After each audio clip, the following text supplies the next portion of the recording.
Bom, de volta aqui, pessoal. Vamos agora discutir um pouco sobre arrays, um tipo de referência em Java bastante utilizado para representar coleções de elementos.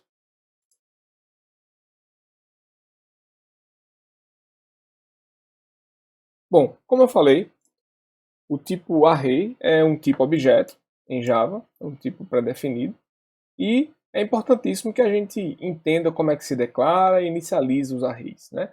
Normalmente a gente chama de tipo objeto, né, tipos de referência, são sinônimos.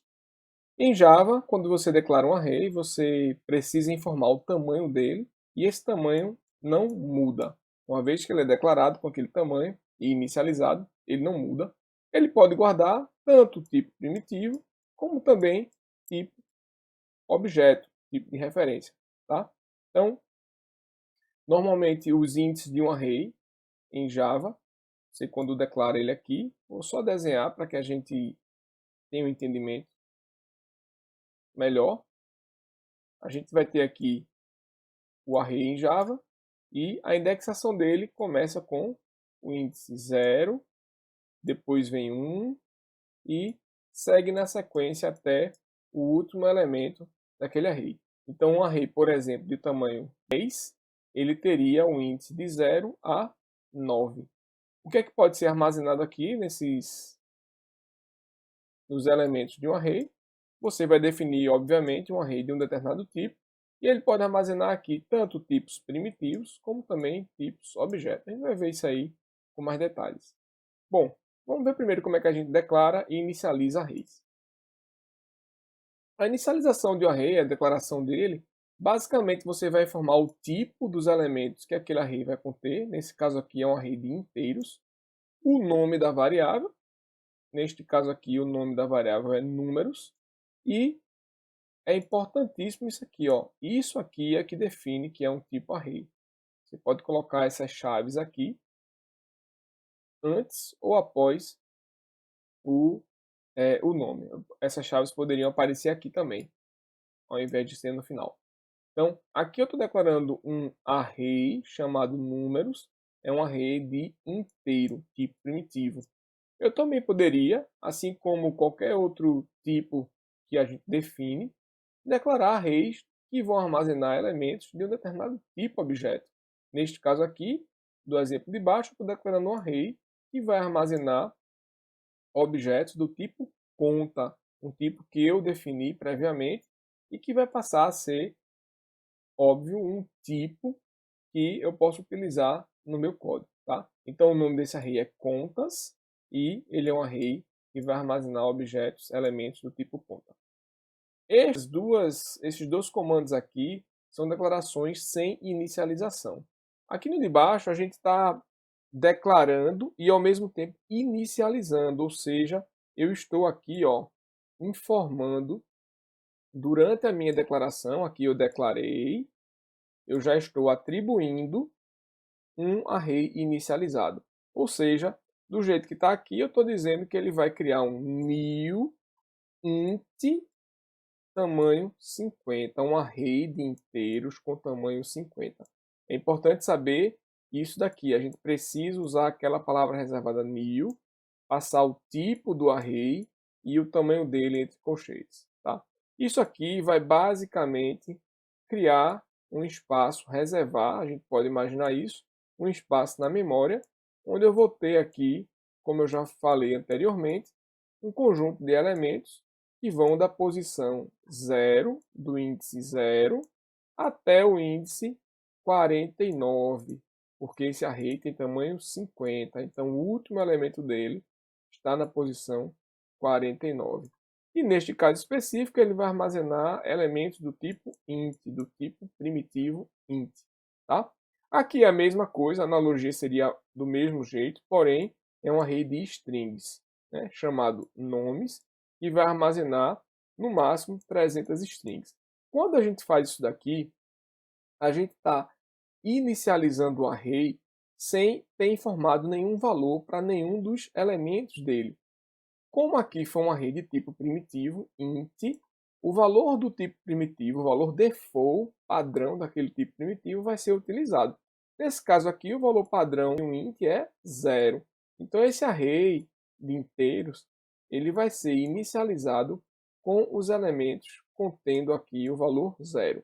No caso do array de string, ou seja, é um tipo objeto, ele vai fazer a mesma coisa, ele vai reservar um espaço em memória e vai ter do índice 0 até o índice final, que seria 299, é um array de tamanho 300, então ele vai vir aqui até 2, a posição 299, e tem uma peculiaridade, esse array ele é um array de tipo string, ou seja, de um tipo objeto. O que é que isso significa?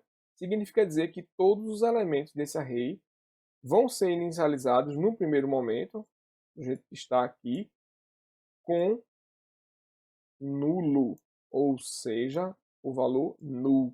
Em Java, um objeto, quando não tem nenhum valor sendo atribuído para ele, ele assume o valor nulo. Então, todas as posições desse array chamado nomes, ele vai ter como elemento o valor nulo, valor null, na linguagem Java. Tá? Ok, e se a gente quiser atribuir valores a determinadas posições do array? A sintaxe também é muito tranquila. Aqui eu estou utilizando uma classe chamada mostrador, uma classe pré-definida, a gente definiu isso aí. O nome desse array é mostradores e ele foi inicializado com duas posições. O que é que isso significa dizer? Significa dizer que a variável mostradores ela está apontando na memória, a gente pode imaginar assim, né, para um array que tem duas posições, a posição 0 e a posição 1, índice 0 e índice 1. Aqui, na posição 0, e aí é essa sintaxe que eu utilizo, eu estou atribuindo um objeto new mostrador 24. Né? Então, esse elemento do array aqui na posição 0 vai ficar apontando para este objeto. E o elemento da posição 1 vai apontar para este outro objeto. Por quê? Porque aqui a gente fez uma atribuição, mostradores na posição 1 recebe esse objeto. Então, na prática, o array ele vai ter os seus elementos apontando, no caso de ser um array de objetos, seja tipo de referência, os elementos dele vão apontar para objetos que vão ser criados durante durante o processo de execução do código. Né? Então, eu vou ter aqui vários objetos que estão sendo referenciados pelas posições do array. No caso acima, isso aqui, eu estou fazendo um desenho aqui, mas apenas para exemplificar, né? Isso aqui seriam os nossos objetos na memória, imagine isso.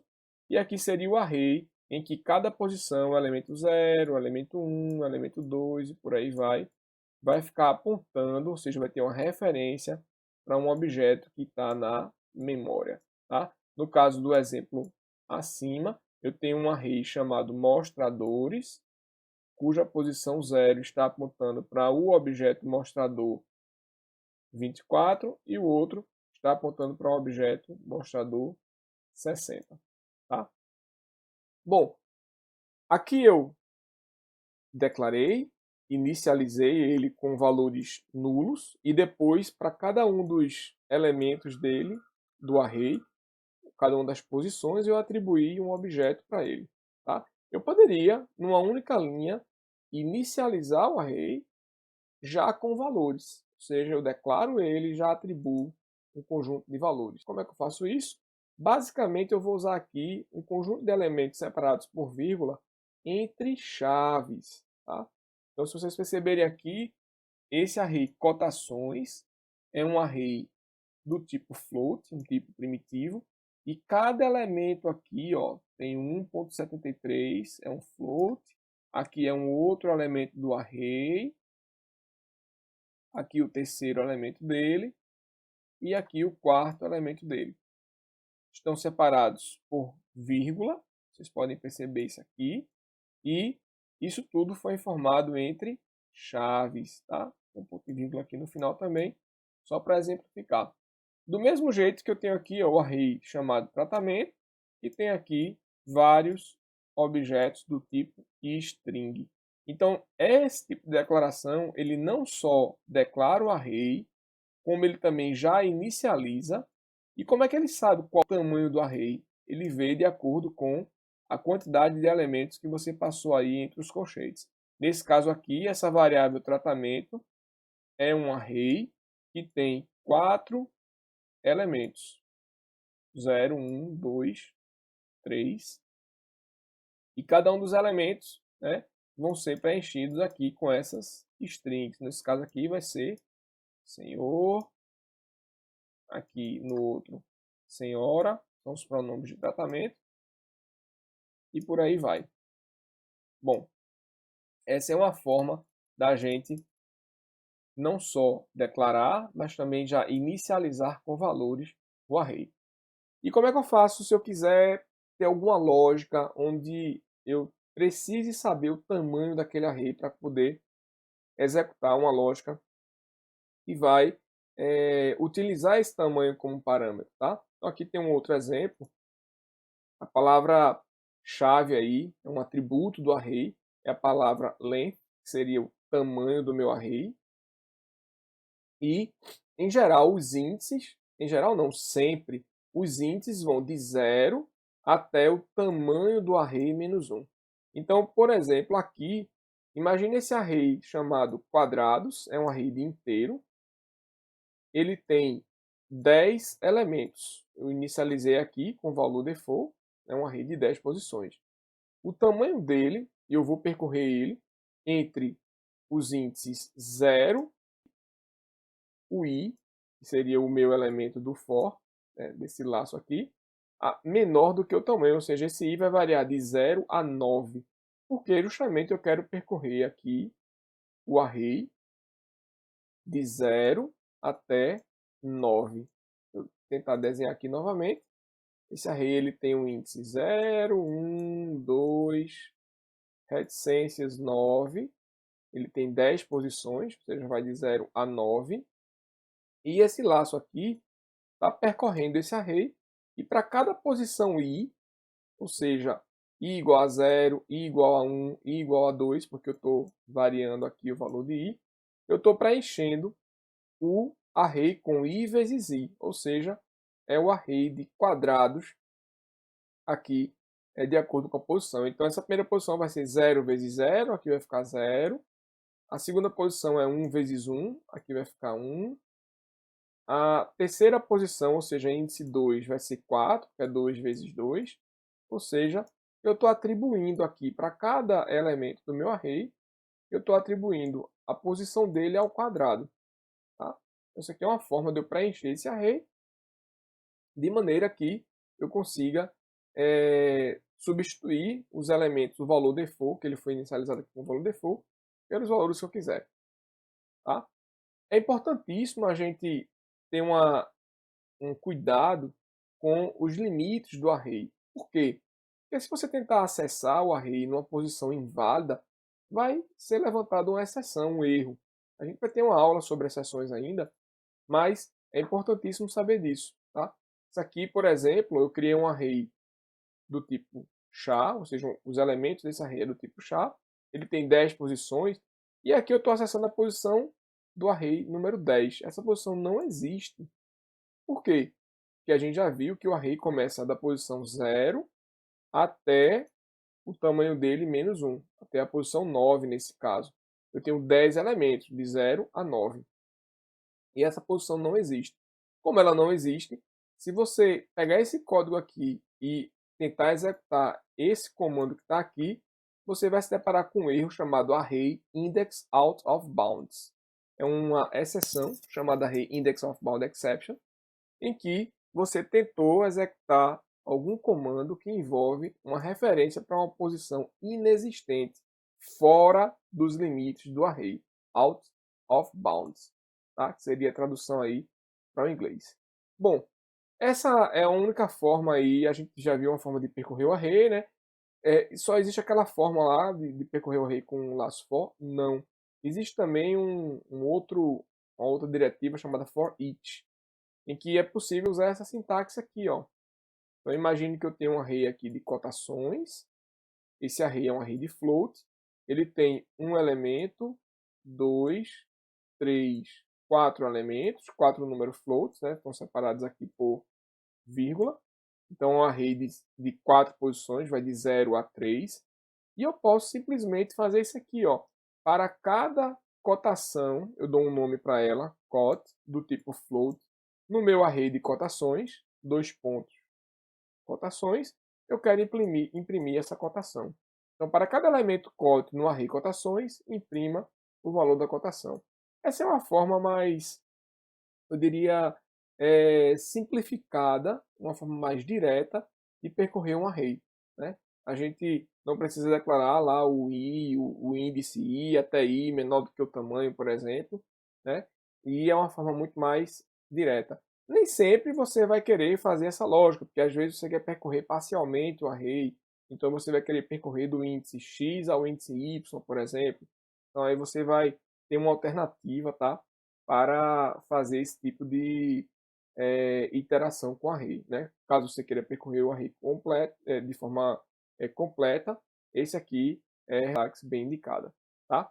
E como é que eu faço para declarar as chamadas matrizes, ou seja, arrays de arrays? É muito simples também, tá? É só eu dizer que esse meu array, nesse caso aqui é um array A, é um array de inteiros. Note que eu coloquei aqui, ó, o tipo é um array de inteiros. Então, é como se ele fosse aqui, ele é, na verdade, uma matriz aqui, um array multidimensional, 2 por 2. Né? Note que os elementos dele, o primeiro elemento dele é um array de inteiros, o segundo elemento é um outro array de inteiro. Nesse caso aqui, eu já declarei e inicializei o meu array com os valores dele. Tá? Então, aqui, por exemplo, seria a posição 0, 0, aqui seria o 0, 1, aqui o 1, 0 e aqui seria a posição 1, 1. Tá? É importante, até para você se familiarizar, faça um teste. Peguem esse código aqui, escrevam ele no método main e mandem imprimir os elementos do array para você verificar o que de fato está acontecendo. Tá? E como é que eu percorro isso? Eu posso percorrer as linhas e as colunas. A gente pode imaginar que isso aqui é uma array de arrays, né? A gente pode imaginar visualmente que é realmente uma matriz aqui, ó. Uma matriz 2 por 2, tá certo? Ou uma outra forma de visualizar é, eu tenho um array de duas posições, nesse caso aqui, cujo elemento dele aponta para um outro array que também tem duas posições. É uma outra forma visual aí da gente enxergar o funcionamento e entender esses arrays multidimensionais. Ou seja, eu tenho um array de arrays. Né? Meus elementos são arrays também. Tá? Um array multidimensional. Como é que eu percorro isso? De forma simples, a gente pode ter uma interação, um laço, um for mais externo, onde eu percorro aqui as linhas, né? E um for interno, onde eu vou estar percorrendo as colunas. Né? De novo, peguem esse código, esses slides estão disponibilizados, peguem esse código, tentem executar para vocês verem aí o resultado. Tá?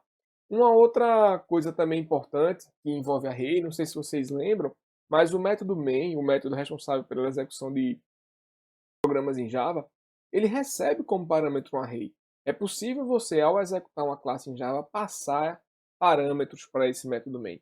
Vou mostrar aqui como é que isso funciona. Bom, está aqui o nosso método main, que tem aqui, recebe, como eu falei, um array de strings. Esse array de strings é um array de argumentos, parâmetros que o meu método recebe.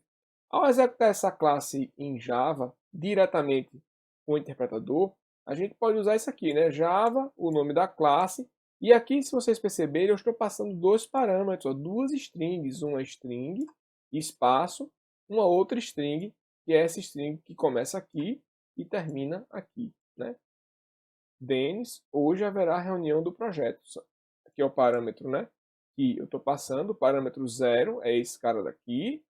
e o parâmetro 1 seria essa outra string. Então, se você executar uma classe em Java passando parâmetro, é possível você acessar esses argumentos lá no método main, que é o caso aqui, ó.